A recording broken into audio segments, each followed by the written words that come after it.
ओम शांति। मैं doctor Santosh Kumar Upadhyay, physiotherapist from extra care physiotherapy centre Lucknow. दोस्तों, आज हम लोग बात करेंगे हील पेन के विषय में। यदि हील पेन की बात करें तो इसके कई सारे रीजन है। कुछ न्यूरोलॉजिकल रीजन भी हैं, कुछ सॉफ्ट टिश्यूज की वजह से भी होता है, या फिर ओवर स्ट्रेन की वजह से, बोन की वजह से भी होता है। लेकिन यदि मुख्य कारण की बात करें तो प्लांटर फेसियाइटिस एक मेन रीजन है। तो दोस्तों, आज हम लोग प्लांटर फेसियाइटिस के विषय में बात करेंगे और इस वीडियो में मैं आपको 4 सेल्फ असेसमेंट टेस्ट बताने जा रहा हूं, जिससे आप सेल्फ पता कर सकते हैं कि इस हील पेन का कारण क्या प्लांटर फेसियाइटिस है। यदि प्लांटर फेसियाइटिस है तो इस टेस्ट को आप घर पे सेल्फ करके पता कर सकते हैं। दोस्तों, यदि प्लांटर फेसियाइटिस की बात करें तो जैसे आप देख रहे हैं कि प्लांटर फेसियाइटिस में जो हमारा आर्क है, हमारे फुट का जो आर्क है, इसको मेंटेन करने का मेन काम हमारा प्लांटर फेसिया है। यदि किसी भी वजह से, और भी कई सारे बायोमैकेनिक्स के रीजन है, कुछ मसल टाइट होती हैं, कुछ लूज होती हैं जो इस आर्क को मेंटेन करती है। यदि किसी भी तरह की मस्कुलर वीकनेस हो जाए या मसल की ओवर टाइटनेस हो जाए, इसकी वजह से आर्क हमारा जो है, हमारा जो फुट है, वो प्रोनेशन में चला जाता है। जब वो प्रोनेट होता है, ऐसे कंडीशन में हमारे प्लांटर फेसिया पे बहुत ज़्यादा लोड आता है और वो बार बार इरिटेट होके या वियर एंड टियर होके वो धीरे धीरे थिक हो जाती है, जिसकी वजह से आपका पेन बढ़ जाता है। ये महिलाओं में पुरुषों के कंपेरेटिवली ज़्यादा प्रॉब्लम होती है। इसमें ओवरऑल यदि बात करूं तो जो एज ग्रुप देखा गया है, जो कॉमनली एज ग्रुप देखा गया है, वो 40 साल से 60 साल का है।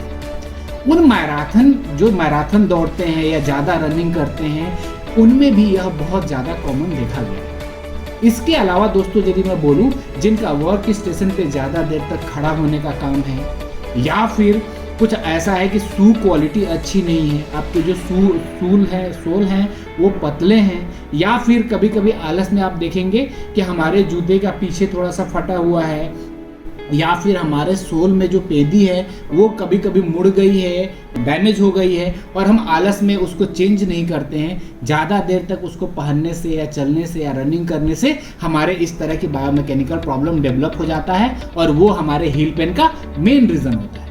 तो दोस्तों, अब हम लोग चलते हैं उस 4 सेल्फ असेसमेंट टेस्ट करने। ये फर्स्ट टेस्ट करेंगे हम लोग। हील पेन का मेन रीजन जो है, हमारे ये नीचे की मसल जो है, जिसको हम लोग काफ मसल बोलते हैं, गैस्ट्रोनेमियस और सोडियस की टाइटनेस की वजह से यदि ये टेंडन टाइट हो गया तो इस पैर को ऊपर नहीं आने देता है। ड्यूरिंग वॉकिंग जब हम चलते हैं तो ये ऊपर नहीं आता है, जिसकी वजह से ज़्यादातर काम हमारे इस प्लांटर फेसिया को करनी पड़ती है और ये बार बार इरिटेट हो जाता है। क्योंकि जब ये टाइट होता है तो हमारी टिबिया की एंटीरियर ग्लाइड नहीं हो पाती, जिसकी वजह से सब टेलर ज्वाइंट पे लोड ज़्यादा आता है और प्लांटर फेसिया, ये फुट जो है अंदर की तरफ मुड़ जाती है और इसमें पूरा फुट पे प्रोनेट होने की वजह से लोड बढ़ जाता है। तो दोस्तों, हम लोग बात करते हैं कि इसको टेस्ट कैसे करें।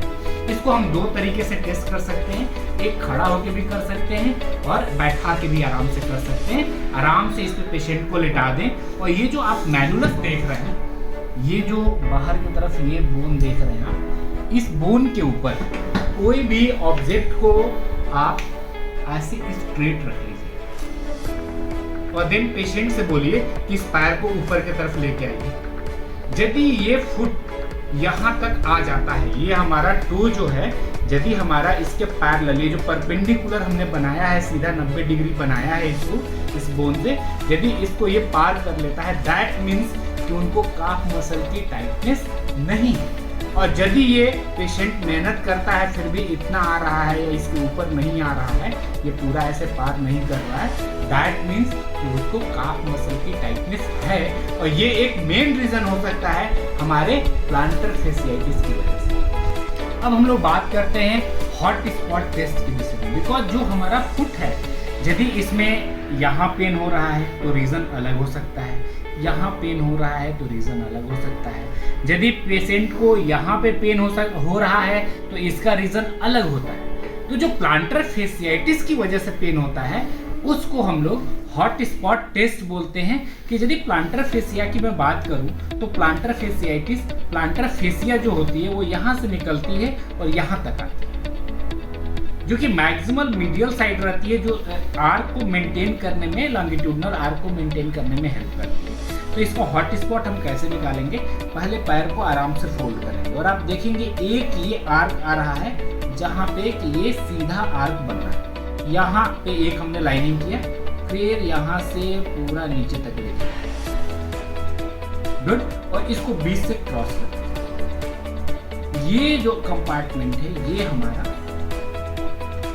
यहाँ से हमारा प्लांटर फेसिया निकल के अटैच होके, यदि इस एरिया में पेन है, ये मीडियल से इस एरिया, दैट मीन्स कि आप मान के चलिए ये प्लांटर फेसिया का ही पेन है। तो ये जो हॉट स्पॉट है इसको हम क्या करते हैं, अपने हाथ से प्रेशर देके चेक करते हैं। यदि इसको प्रेशर देने पे यहाँ पे पेशेंट को पेन आता है, दैट कंफर्म कि ये प्लांटर फेसियाइटिस ही है।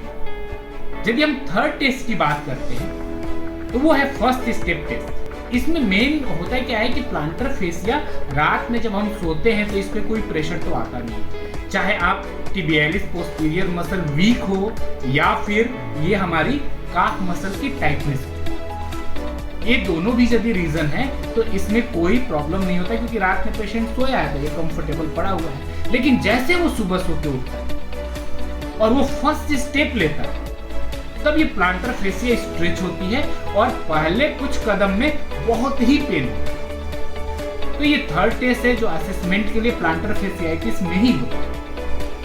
यदि मैं फोर्थ टेस्ट की बात करूं, जो मोस्ट इंपॉर्टेंट टेस्ट है, जिसको विंड लॉस टेस्ट बोलते हैं। विंड लॉस टेस्ट में जैसे आप जानते हैं कि ये हमारा फेसिया जो है, यहाँ से आके प्लांटर फेसिया ये हमारे एमटीपी ज्वाइंट पे जुड़ा हुआ है। तो हम इसको टेस्ट करते हैं वेट बियरिंग के साथ, जिसमें कि हम एमटीपी ज्वाइंट के ये अपना पैर जो है टो को बाहर निकाल लेते हैं। इस ज्वाइंट से जो आप देख रहे हैं, इस ज्वाइंट से इसको बाहर निकाल लिया और फिर इस पैर को ऊपर की तरफ करते हैं। यदि ये ऊपर जाते वक्त हमारे प्लांटर फेसिया के एरिया में कहीं भी पेन हो रहा है, दैट मीन्स कि प्लांटर फेसियाइटिस की टाइटनेस है और ये प्लांटर फेसियाइटिस ही है। तो दोस्तों, आई होप ये वीडियो आपको काफ़ी यूजफुल होगा और आप अपने डे बाई एक्टिविटी में इसको घर पे सेल्फ असेस कर पाएंगे। नेक्स्ट वीडियो देखना ना भूलें, बिकॉज ये जो 4 टेस्ट मैंने बताया इसके अलग अलग रीज़न था, उसी तरीके से रीज़न वाइज मैं एक्सरसाइज की वीडियो बताऊंगा कि कौन सी प्रॉब्लम है, आपका टेस्ट कौन सा पॉजिटिव है, तो कौन सी एक्सरसाइज आप करें। So thank you for watching this video.